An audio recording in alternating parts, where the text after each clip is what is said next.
meminta pasien Ini FOMO banget nih. serta meminta pasien membuka baju, kita menilai kita menginspeksi untuk melihat dan menghitung bagaimana frekuensi pernapasan pasien, apakah lapangan paru pada kanan dan kiri pasien itu simetris, apakah ada kelainan pada bentuk ataukah ada lesi atau tumor yang kita lihat di bagian lapangan paru. Lalu setelah itu kita akan melakukan palpasi menggunakan kedua telapak tangan untuk menilai apakah ada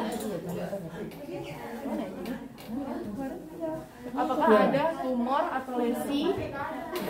Lalu setelah itu kita akan melakukan palpasi lagi untuk menilai fremitus pastil dengan meminta pasien menyebutkan angka 77. Pak, 77 Pak. Baik, hasil dari fremitus pastil tidak ada ketidaksimetrisan antara kanan dan kiri. Lalu kalau simetris itu infeksi terus sama. Tidak ada yang kanan sama meningkat. Fremitus pastil kanan dan kiri sama. Fremitus pastil itu sama. Lalu setelah itu saya akan melakukan auskultasi.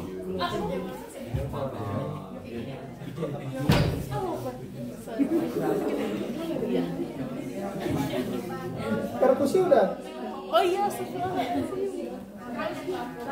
itu saya akan melakukan perkusi untuk membandingkan kanan dan kiri. Di sini kan? Dua jari dua hapus.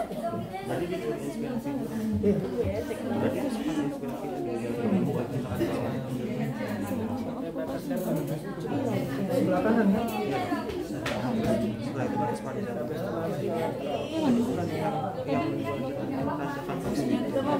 Mulai dari CS1 Sama aja. ke bawah. Oh, yang penting aja dicek. Mendapatkan perubahan pada sonor ke redup menandakan ada batas dari paru dan hati di bagian kanan. Setelah itu perkusi di bagian kiri. Iya, Kak, bukannya gini.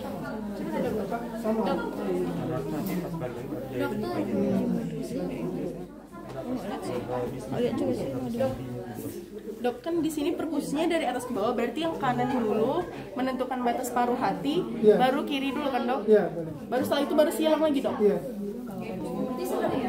Ya sebenarnya kita tuh tergantung. Jadi modul ini kan untuk menentukan batas jantung. Jadi kalau batas jantung kita ikut. Nah kalau kita mau periksa nanti pasien itu kelainannya masih ini rongki atau redup atau tidak, ya gitu caranya.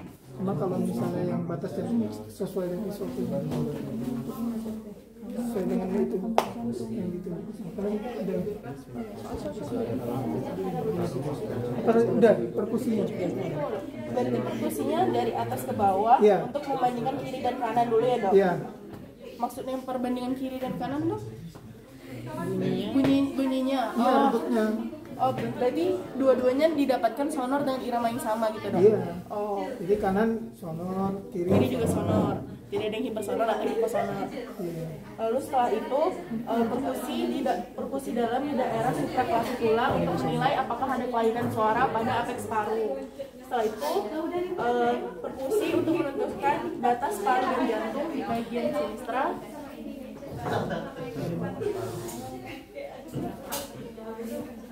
Ya harus latihan ya, kalau nggak latihan nanti kalian grogi. Masing-masing aja ganti-gantian.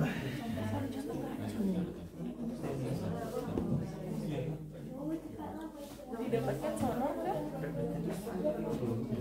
Redup hati. Sama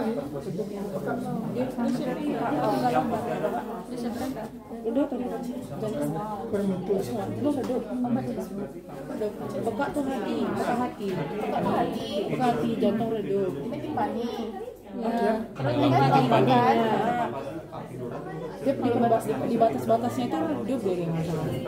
Kayak itu hati itu juga redup dulu baru peka. Misalnya kalau saya mau permitus taktil Jadi pasien udah habis itu suruh duduk lagi di belakang. Intinya menentukan batas Kalau jantung. Lalu setelah itu menentukan batas palpasi, paru. kalau baru tidur lagi auskultasi. Begitu mau belakang ya suruh duduk lagi. Jadi satu inspeksi selesai inspeksi semuanya. Palpasi selesai palpasi semuanya. Perkusi semua. Inspeksi selesai intinya. Apa auskultasi Pokoknya selesai. sudah jantung, kita menentukan batas paru. Kan di sini ada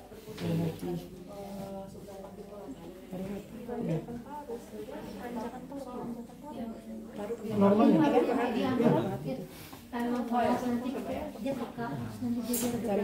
Lalu kita akan melakukan perkusi untuk menilai peranjangan paru. Setelah didapatkan pindahan suara dari sonar ke redup, minta pasien untuk inspirasi. Lalu kita hitung apakah kurang lebih 2 cm ke bawah. Kalau didapatkan 2 cm ke bawah berarti tidak ada peranjakan dari paru. Lalu setelah itu saya akan melakukan auskultasi secara sistematis dari atas ke bawah, depan belakang, membandingkan kanan dan kiri. Sambil mendengarkan inspirasi dan ekspirasi pada tempat yang diperiksa. Pak, boleh tarik nafasnya? Buang nafasnya. Tarik nafasnya. Buang nafasnya, Pak. Tarik nafasnya. Inspirasinya juga. Buang nafasnya. Pada pengembangan parunya. Tarik nafasnya. Tadinya kita punya Itu terus, Pak. peka, begitu dia suruh napas, keluar, bangun mas. Kan dia berhenti bergerak. Peranjakan kan artinya beranjak, bergerak. Jadi pada saat terbang, Ini nama lapisan bajunya nggak sih? tadinya Dan lapisan jilbab. Oh iya lagi. liver, Jadi kita sampai sini. Terus setelah itu kita laporkan tidak didapatkan kelainan pada saat inspeksi, palpasi, perkusi, dan auskultasi. Pada auskultasi didapatkan suara vesikular yang menandakan tidak ada kelainan pada suara paru. Udah gitu aja kan? Kiri dan kanan. Iya. Terima kasih baik sudah bekerja sama. udah Udah. udah gantian lah. Tapi dok, Rahmat nanya apa kalau tadi, Mak? dari daftar pilih Rahmat nanya apa? Terus dok, depan aja. Peranjakan nanti dibahas. Apa? Ranjakan paru hepar. Daftar pilih nggak ada duduknya dok. Ja, Itu dokternya apa? yang tarik napas tahan itu. Ya udah nggak apa-apa, sesuai itu aja. Hah? Kemarin Makasih. peranjakan paru gitu kan? Sesuaikan itu aja. Berarti anterior aja ya dok? Anterior aja. Yuk gantian lagi. Ada duduk. Nggak usah, apa itu. Terus kan? Mat jawab. Dok, yang peranjakan paru tuh berarti nilai dari paru dan hatinya dulu kan dok? Baru minta pasien inspirasi, kita nilai kan? Itu nilai normalnya berapa dok? Dia tergantung, Dua ruas ini. iya dua jari biasanya. Kalau misalnya dia lebih tuh dok berarti ada perbesaran atau bagaimana dok? Biasanya justru kalau hepatomegali lah. Kalau hepatomegali gede malah nggak bisa, malah redup semuanya redup. Kalau hepatomegali, jadi kan pasien-pasien kayak hepatoma, hepatocellular carcinoma itu biasanya dia hepatomegali, jadi malah nggak ada peranjakan paru, nggak ada peranjakan paru kalau pasien-pasien hepatomegali.